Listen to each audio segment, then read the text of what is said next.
Heyo, this is the Hangover Sports Podcast, and we are in the communications recording room.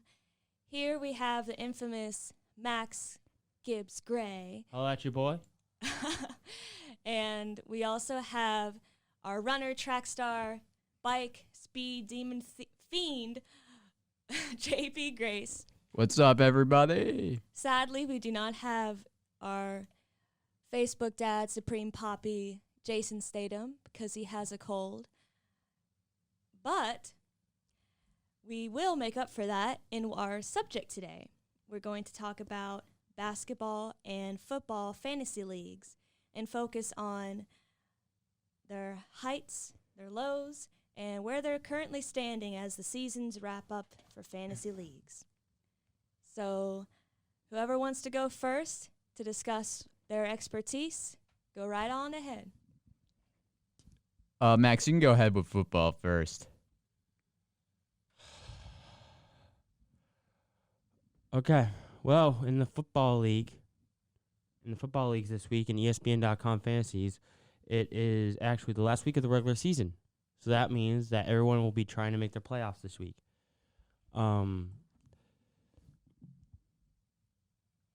So this is week 14, and I would say,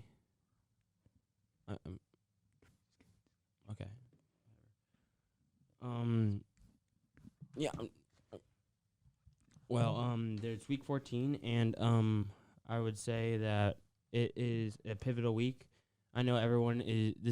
Towards the end of the season, so this means that everyone will have a lot of injuries that are going to be going on this week. So I will be talking about my favorite waiver wire ads. I would probably say across the board here. Okay, this is the mic. It's just the mic.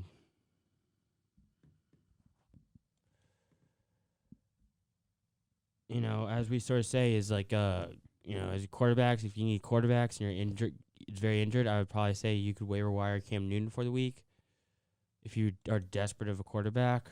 But you can't. Sadly, Big Ben has already played on Thursday night, so you could have been a little bit ahead of it. But as for that, Tyler Heineke is also a great option. I would sort of say is like look at your tight end waiver wire list. See if there's anyone you would want to pick up. I know that tight end is a very scarce position when it comes to fantasy because there's such a big gap after the top 5 guys that really everyone is replaceable during that time and span.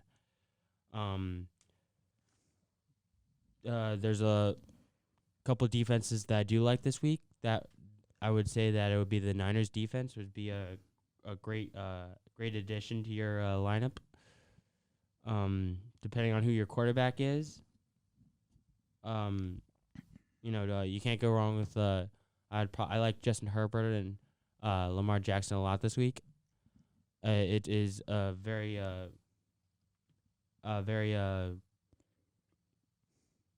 deep draft class when it comes to quarterbacks, so you can really pick up a quarterback wherever. That's probably one of the most streamlined pickups in fantasy this week will be your quarterback.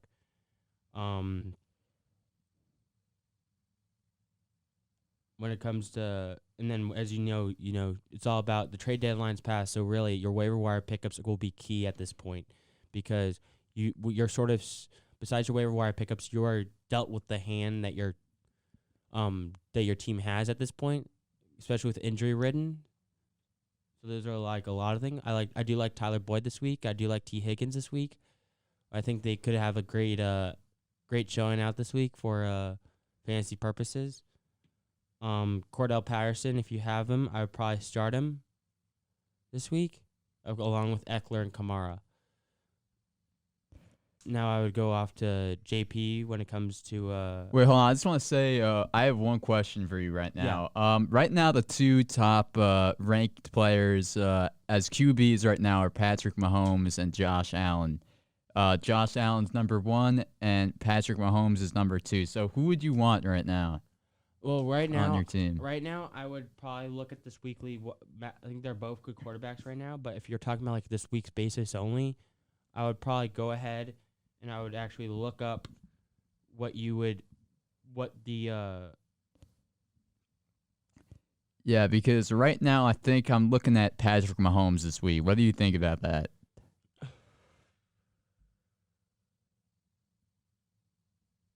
well, the Chiefs. He's ranked number 5. He's averaging 20 fantasy points per game right now. The thing that's really I feel like separating him from Patrick Mahomes for me is that week 14 projection, 22 yards. Excuse me. He doesn't really have any touchdowns on his week 14 projection. Excuse me, but he does have 2 touchdowns on his season stats. So and 250 yards. So if I'm would you agree with me that Patrick Mahomes is the one to pick this week over Josh Allen? When it comes to Josh Allen, I would say that when it comes to Josh Allen, I think already played this week. I don't know if he did or not, but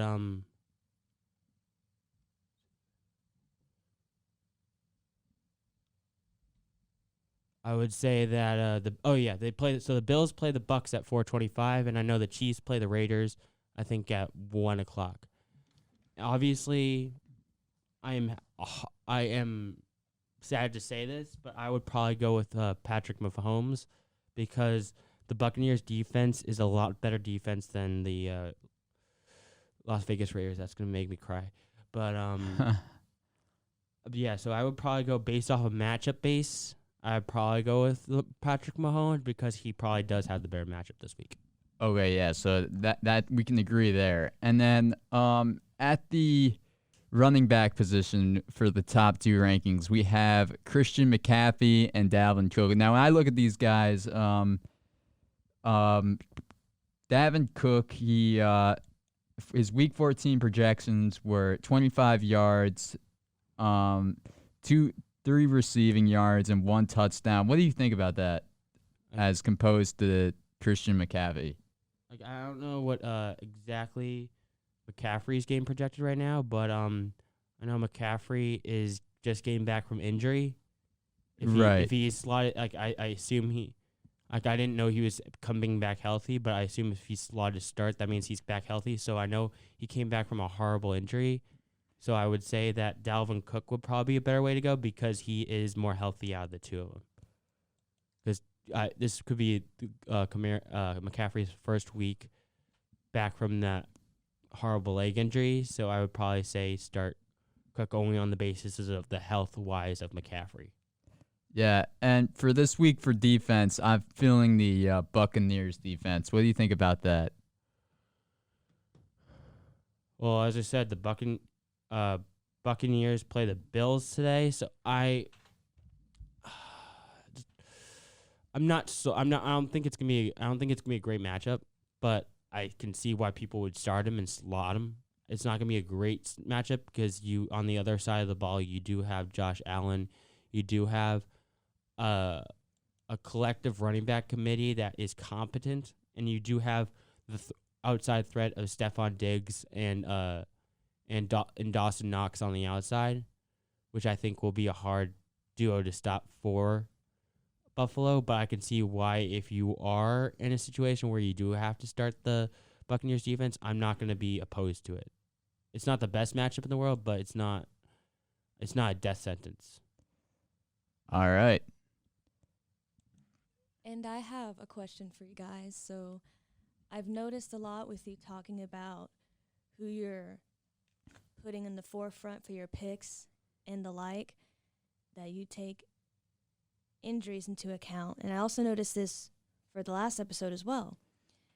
So how do you predict which players are most likely going to stay healthy for the longest amount of time within a season, and in that sense of how you take injuries into account? Well, for me right now, as we transition to basketball, I'm going to say 2 players right now who I'm very worried about are James Harden, who is on my team, and LeBron James. The reason why I'm worried about LeBron is because of this stuff like the suspension, and as he gets older, at the age of 37, he's still an efficient player. He's still one of the best players of the league. Obviously, he's not in the MVP race right now as it is due to the Lakers' performance this season. But right now, yeah, he and Harden, who are hurt, are the two players that I'm worried about for fantasy basketball. Harden, I feel like Harden will come back and be a lot more efficient. Obviously, he's having a down year statistically. He's only averaging 20 points a game, which is a career low since that trade that he had with the Rockets from the Thunder. So he's a little down. He's averaging 7 rebounds and 9 assists, which is keeping him high in that position rank, that number 1 position rank. But as of now, he is out, so I'm a bit worried about him. So if you have him on your fantasy team this week, you may lose a couple of points, but I'm not worried about that. But in terms of fantasy basketball this week, one player who I really want to look at is Trae Young, who is the one of the top he's one of the top players on ESPN right now. Last game he dropped 46 fantasy points. He dropped 54 the previous game, 63 on December 1st, which is a high number. Yeah, I just want to say he can just create space. He's playing phenomenally, and he moved up his position rank to number 3. So I'm gonna go to the rankings right now and see how I feel about these. How I feel about this. So the points leader, right now it's Giannis Antetokounmpo, but one player who I really want to look at, who was my first pick, was Steph Curry. So Max, you would probably agree. Would you take Giannis, who's averaging 54 points a game, at the second rank, or he's averaging better statistics than Curry all around, or would you take Curry, the better shooter? Well, it depends on how you want to make your points. It makes sense. There are different points. Like, to my knowledge, I don't do a lot of fantasy basketball, but to my knowledge, I know that they make points very vastly different. Giannis will make his points in the paint, and he'll make his points off rebounding, and he'll make his points off assisting. Curry will make all his points off shooting the 3-ball and assisting, and that's really it. He'll get maybe 1 rebound a game or 2, but it sort of depends on how you want to structure your team or how you want to set your lineup, because they make points vastly differently. Yeah, fair point. What do you think about right now? Nicola Jokic. What do you think about him versus Giannis? Because that's a matchup I really want to see. Playing today? No, I'm just saying in general. If you were to match up against your opponent, you have Giannis at power forward and you have Jokic as your center. Which one would you take, do you think? Are you saying in the fact that I do have Giannis and? No. If your opponent is playing as Nicola Jokic and you have Giannis on your team, which one would you? Or if you were to choose one of those two right now, which ones would you pick? Oh, between Jokic and Giannis. I guess go Giannis, but I don't really know. The difference is disparity of what they've been doing. Right now, one's averaging 58 points a game, which is Jokic, and one's averaging 54 points a game. Yeah, so it's basically a wash. So I think it depends on since they're different positions. I would say it depends on what value or what position of need you need in your lineup. If you already have a center, obviously you're not going to go and add Jokic or do Jokic, because your centers are set. Same thing with power forward, because they're two vastly different positions, but they're giving you comparable points. So to me, it's less about who they are. It's more about the position of need in your lineup for the day. All right. So right now, so I'm going to put this matchup out here. Right now, I really like Miles Bridges. He's on one of my fantasy teams. He's gone a little down in the past 7 days than he has been. He went from his season stats are 20 points per game. Right now he's averaging 22 in the past 7 days. but he's also averaging 5 rebounds and 5 assists in the past 7 days. On the season, though, he's averaging he's averaging more in the past 7 days, and another player who ESPN just called out, who I think is interesting, he I feel like has had a good season, but he's sort of coming off now, is Jontay Murray. Do you think he deserves that spot at the 6th position rank? Because I really don't think he does. Jontay Murray? Yeah. Jontay Murray can play ball, man. I'm not gonna kid. Like, I think 6 could be a stretch, but I can see a 6th position. I agree in 6 because you look at his statistics, and he's one of the guys. He's like one of the guys I first was like, I need to get in my draft, which I did get in my draft when I get in our fantasy draft, because I know he can ball out and he's gonna be the star player when it comes to getting all his points for the Phoenix Suns. So he's gonna be a usage player. The only problem is that he's gonna be used so much that you are gonna get the points. But it depends on if he gets a cold shooting night like everyone else, then it's not worth getting, because you get a negative point every time you're missing a shot. But I am on the DeJounte Murray bandwagon train. Yeah, I think one thing that, like you said, that one thing that I feel like is down for him this week, though, is the points. Other than that, I do agree with you that his stats in the past 7 days, his assists have stayed the same, but one thing that I'm worried about with him tonight, he's playing. Actually, one thing that I would look out for is that he's playing New Orleans tonight, a team that has struggled without Zion Williamson, obviously. So I feel like he's going to have a great night as well tonight. So, yeah, I'm looking forward to seeing how he's playing there, actually, now that you say that. Yeah.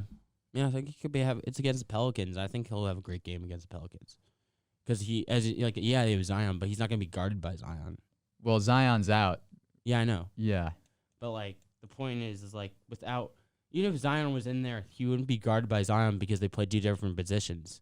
Yeah. So in sense of all things, even if Zion was playing, he probably wouldn't have been effective at all. The fact that Zion would be playing, if he was, he wouldn't be hurt because of it, because he's not going to be guarded by Zion most of the game. He's going to be guarded by another point guard. Yeah, it's interesting to see, actually.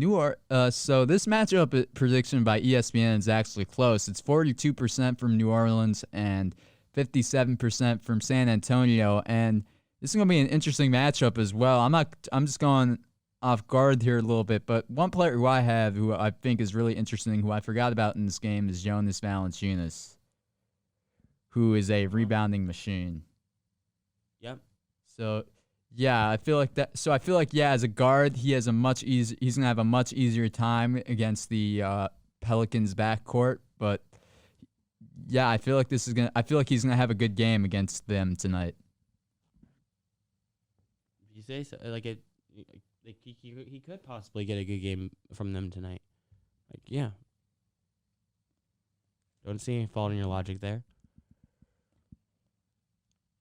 I noticed just now you guys have referenced a lot points. I'm sure most people who are listening to this probably know what that means, but for those like myself who may not, what do you do when you consider points, and how influential are the gaining of points with your picks? Max, you can start. Well, I think based off of basketball, for instance, I think points are basically your fantasy points and your collective effort. I think you get I'm pretty sure it's negative points for missed shots. You get certain amount of allocated points for assists, points, rebounds, in any stat category you could possibly think of. And they all accumulate into a number, into how many fantasy points you get. Yeah, points are important. I don't really know much about fantasy football, but fantasy basketball, obviously, you can have people some people who are averaging, 20 points a game, but which is great. They can carry their team and stuff. But at the end of the day, you can have people like Draymond Green, who's on Max's team, average single digits, 7 points, 8 rebounds, and 8 assists. But still, because they have those 7 rebounds and 7 assists, they still get more points than those people who are scoring in double digits. That's correct. So, yeah, I completely agree with what Max is saying. Obviously, turnovers and missed shots are not great for your fantasy teams, but yeah, I completely agree. Especially points are important, especially if you're doing these like one night things like DraftKings or FanDuel, because it's important to see because since that's a one night fantasy league and not a full year fantasy league, it's important to see how like that player that you're going to select is going to do on points. Like, for example, if Max were to pick Draymond Green, he would have to consider who he's playing on that night and if he could get those like 35 points, fantasy points, that he's averaging per game. Right. Well, thank you. That sounded like a pretty good explanation. My next question goes back to injuries in the sense of you feel that you've thoroughly predicted that they'll do well, and then just a freak accident happens where one of your best players that you've drafted gets an injury. What do you do in that circumstance when it comes to the next game and you're thinking, oh, well, I have to pick someone else now because they have a serious injury that's taken them out the rest of the season? So, like, if we're talking about, like, basketball in the sense of that, yeah, you need, like, it's critical because your team's playing, that team will be playing 3 times a week relative to football where you're playing 1 time a week. The injury could be as worse in football, but, like, in the sense of, like, grand scheme of things, you could be missing more, the team could be end up missing more games when it comes to basketball because, in the sense, you'd be losing all your points. And I don't know, like, the sense of the waiver wire in basketball, but, like, in football, like, you need to find your replacement very fast because if you don't find someone, you're just not going to play one person that week because you get 1 game a week. So you're going to miss out on a whole bunch of points because you only have 1 chance in order to make up those points for the player. Yeah, I mean, that's correct. Like, injuries are really important. Obviously, you have to check your IR once a day to see if that player is returning. Right now, for me, I have like 4 players injured on my fantasy team, and I have my starting small forward, Jaylen Brown, and my starting shooting guard, as I mentioned earlier, James Harden, out. So, obviously, you have to take into account and look at you just have to check your IR and put in a player who you know is going to play well. Then you have to, sign a free agent in the free agent area, in the add players area, and you have to rely on them for that night until your player gets healthy. Obviously, if you're like me right now and you have a lot of unhealthy players, it's not good. Which is why I'm looking at players like Draymond Green, and one guy who I really liked recently was Darius Garland from Cleveland. He's an outstanding shooting guard and point guard.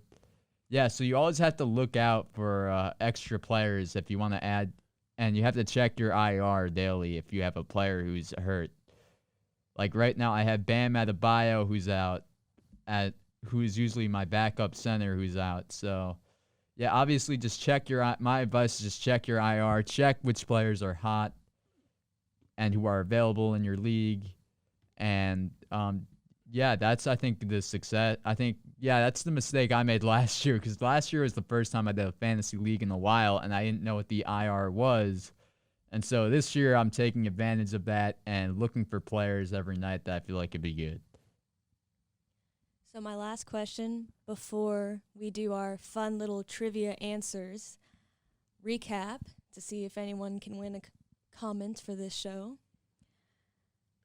What is a game from a past matchup that's already been aired that was your favorite?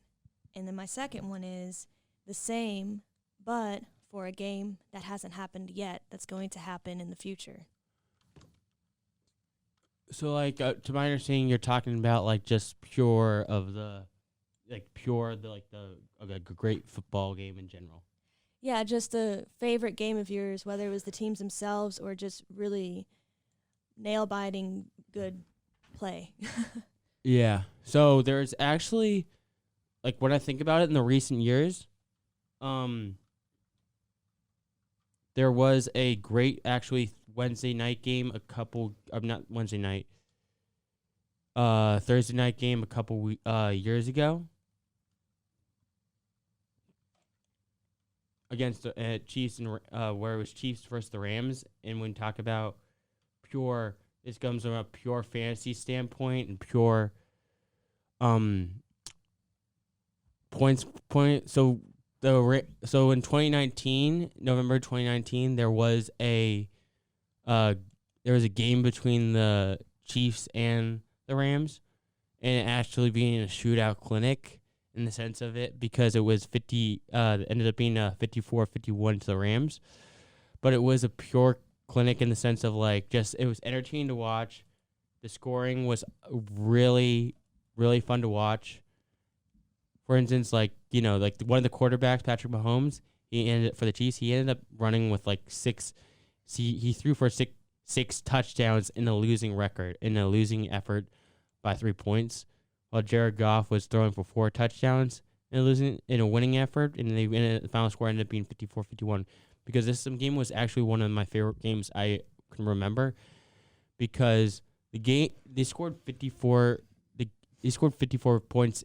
And this game didn't even go to overtime. So this was like a regulation game that ended up being 54-51. And it ended up being it was 23-24 at the end of the first half. So it was a shootout clinic with so many points off the board, and the quarterbacks both played fantastic. Yeah, on the basketball side, there was an interesting game last night that I was really surprised about. Obviously, this is going to make Max mad, but the Warriors versus 76ers game, and for me, but for me, this was a bad game because Steph Curry's on my fantasy team, and his 18 points, he had a lot of rebounds, which kind of helped, but his 18 points kind of held me down. But one person who really, I think, popped off for some people's fantasy teams, and this will make Max happy, is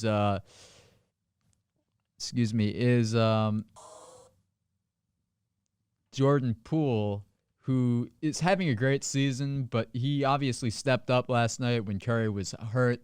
And so for fantasy teams, if you're betting on if you were having like a bet on Jordan Poole, then you definitely got the good of it last night. And Tobias Harris, who I think he's on your fantasy team, right? Or is he on Williams? I think he might be on mine. I'm not even sure. Yeah, he's right now he had an interesting game last night. He's a pretty good fantasy player, and he had 16.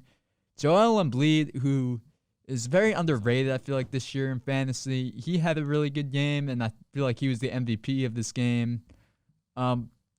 One fantasy player who I feel like kind of stepped up for them was Seth Curry. Obviously, he's not very rostered right now.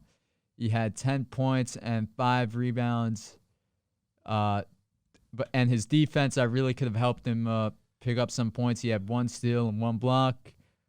So those are the 2 guys who I feel like played really well. So those are the 3 guys, who played really well for them. Andrew Wiggins also played well for the Warriors. I'm assuming he got a lot of points. So yeah, that was an interesting matchup because the Warriors, who are now 21-5, are now 21-5, now lost to a team as Philadelphia, who's good, but they're not great. So, they're a pretty good team. They're good, but they could be better. Yeah, well, I think Philadelphia is. I think as soon as they get everything right, if they get everything gelled together, I think they could be an Eastern Conference Finals contender. Because if you look at what they have on the roster, they have the talent. They just are not getting the results that are needed. There's no doubt that they're not a top 4 Eastern, top 4 team when it comes to the East based off pure talent wise. I think as soon as you sort of get everything sort of coached correctly and everything, if you figure out what the heck that Ben Simmons is going to go on, you need to figure out, they'll have the results they need. They have the talent. They just don't know how to use it. Yeah, I mean, the 76ers, don't get me wrong, I'm going to go back into fantasy for a second, but I agree with you. I mean, anything's possible in the Eastern Conference, as we know.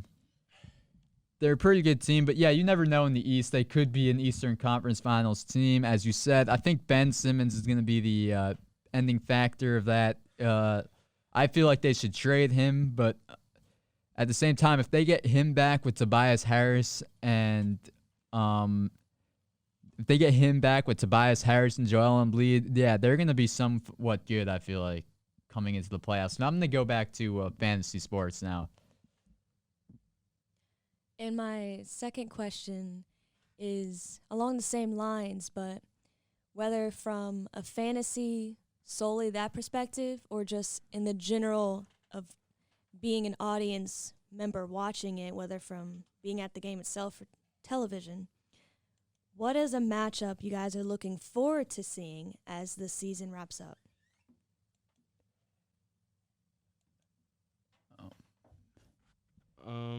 I would probably say when it comes to football-wise, there's a lot of course, weekly matchups. There's always a lot. As I said, this is the end of the last week of the regular season for a lot of the football teams.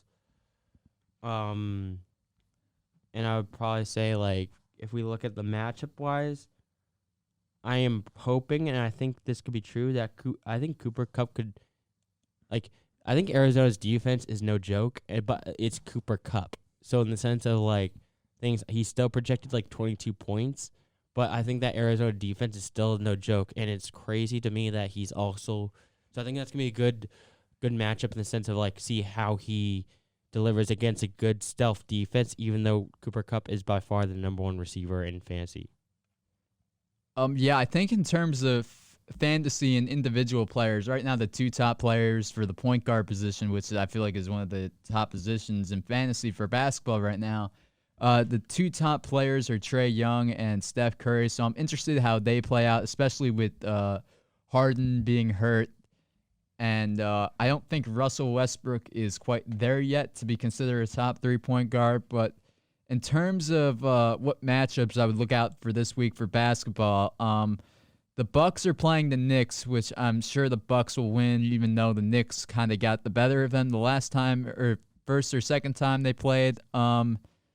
The Thunder, I don't think, will beat the Mavericks tonight. The Thunder obviously just lost by 70 points, which was an NBA record. The Pelicans versus Spurs, as we mentioned earlier, I'm going to have to go with the Spurs on that one. Jontay Murray obviously played very well, and both teams are very young. Obviously Jonas Valanciunas has stepped up for the Pelicans.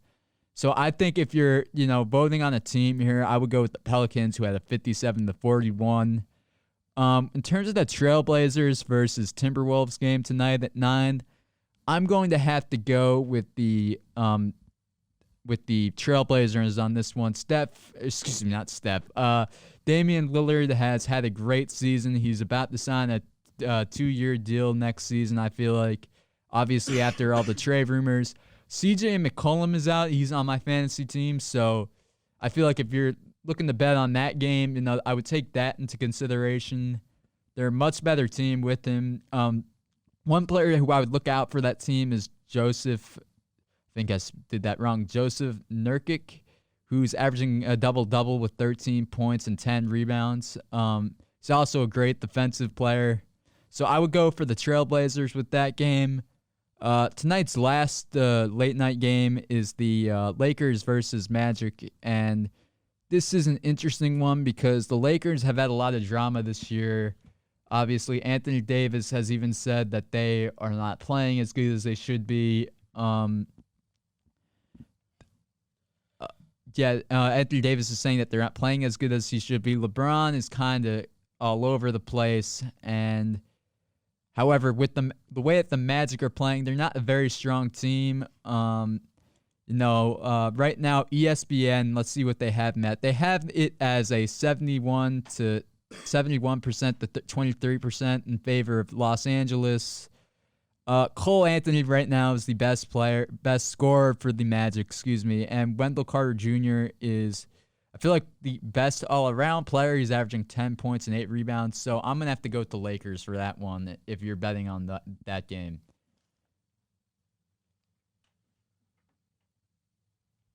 Sounds about thorough. I was just about to say the same thing. It sounds pretty good to me. You guys clearly know what you guys are talking about, and I love to hear it. Speaking of loving to hear it, how about we head on over to any listeners who remember from last week the couple of trivia questions I asked you guys and what the answers were. So since Jason is sadly not with us due to being sick, he will be exempt as to being an answer. But does anyone remember how many hours that either Max or JP spend on making the leagues? And you can give us your answers in any way you feel as to contacting us.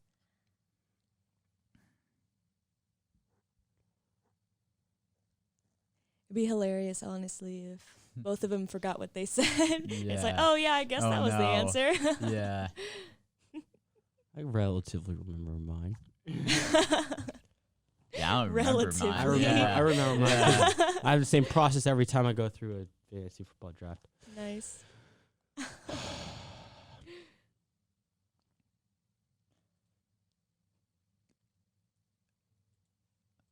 I do have to say, though, so far with being here, listening to this podcast in person,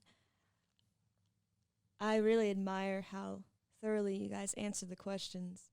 Because I feel like I'm learning more each week I show up.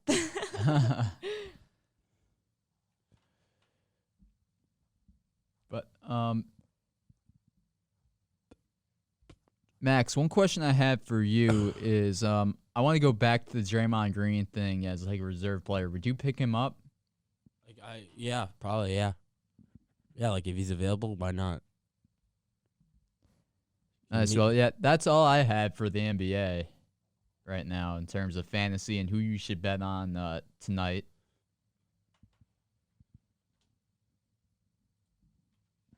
Sounds like a good deal.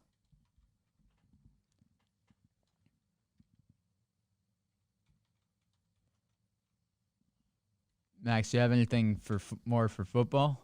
So like if you sort of said that like the odds in the sense of everything. So like, you know, if we're talking about a pure betting standpoint, or let's just like get away from fantasy for a moment. If we talk about like just pure betting, and we talk about like like if because you now can gamble on a bunch of sites now. It's kind of interesting to see what some of these odds are going to be. In sense of like, a part of me surprised that I probably would take the over in the sense of like I know I have a bunch of Jets fans, and I know I'm sorry, but I would probably take the over because right now New Orleans is favored by 6.5, and knowing betting, the goal is, so that's basically going to be a touchdown because it's a touchdown 7. So I think that's good. I think that's good money you could put your money into, because in the sense of like grand scheme of things, like across the board, that's going to be a touchdown game. And I would think that New Orleans would win by at least a touchdown by, I think. So I think that's some money you could eventually put yourself into.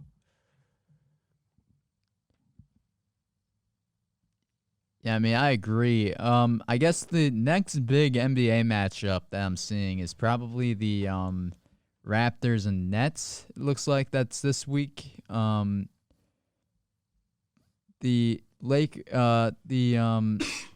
but I kind of agree with you on that. You have to obviously check your bets, check your websites, and know what you have to do. Exactly. Yeah, you need to call your bookie, see if he has any information, and as soon as you get your information, you call your bookie, and you basically, you get the call, you give him the call, and you said, this is what I'm going to put down, this is what I'm going to do, this is going to be the over under, this is going to be my, and if some people, they do a 5 parlay, which actually is like something that I have considered, but I have never done before. Parlay is the sense of like, for you to get the money, for you to get a good chunk of that money, you need everything to hit.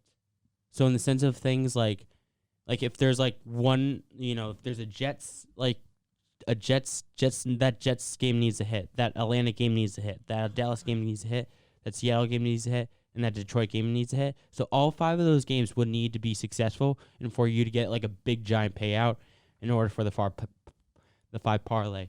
Because for me, I actually have got more interested into sports betting in the sense of things.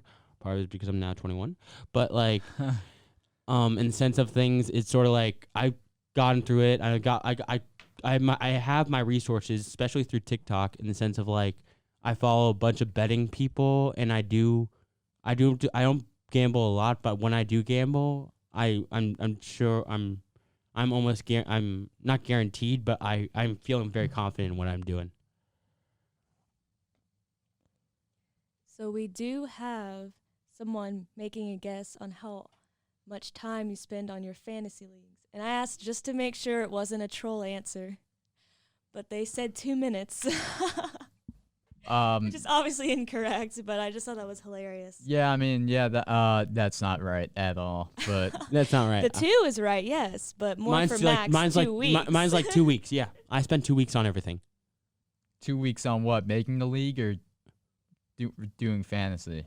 Everything. Okay. In the sense of like I'm not talking about like setting up my lineup. I'm talking about like 2 weeks in the sense of like there's draft day 2 weeks away, right? Yeah. I am spending 2 hours a day in front of a laptop every single day, looking at players, looking at projections, every single thing. I'm watching my fantasy shows. I watch a bunch of NFL fantasy shows for the sense of things. I'm watching ESPN Plus. I'm watching everything because every morning I need to know what's going on, what's new with this person, because once draft day hits, I want to make the most perfect lineup, yes, but like in the sense of things, like the perfect lineup that adapts to what I want to do as a fantasy owner. Yeah, I mean, I don't disagree with you on that. So I need 2 weeks. Yeah, I mean, I do it for like 30 minutes a day, for basketball, just because that's you don't have that much time in the day when you're busy, but yeah, I would say I spend 30 minutes on it.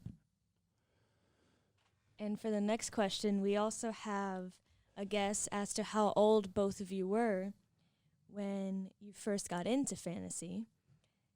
So Max was 13 and JP was 14. And this person was very close in guessing by saying 15 for both of you. Yeah, I mean, I was 14, but I did take a couple years off. The last league I did was junior year, and then senior year and my freshman year of college, I did not do a league since I was getting used to everything at High Point. But so 14, but I did take a little break. Yeah, for me it was 13, but I do no breaks. No breaks. Every single year I have at least 2-3 fantasy football leagues. Every single year I am going. It's that epic, yeah. All in the sense of things while I'm talking over the speaker. But yeah, lost my track of thought. We can cut that part out. Yeah, all right. Rae, do you have anything else? Well, I do like to say that I feel that much more informed after this recording for sure. And the last thing I do have to say is we will continue to post our podcast over the winter break, in that we're going to do a Zoom recording where you get to see our lovely faces as we continue to talk about fantasy. We decided to do this since we had just started, and we want to still keep you guys informed and have something fun to listen to as you get ready for this wonderful Christmas holiday season. Yeah, and I just want to give a shout out to everybody at High Point. Good luck in finals this week. I'm lucky and I'm done, unlike these two guys. But Show off. Show off. Show off. Screw you. Everybody have a great finals week, even if you're not from High Point and you're a college student. Have a good one. Get some A's, and that's all I have. That's all, folks. That's all, folks. Be honest, I'm envy of JP. That's all I have to say to wrap this up. See you guys next time.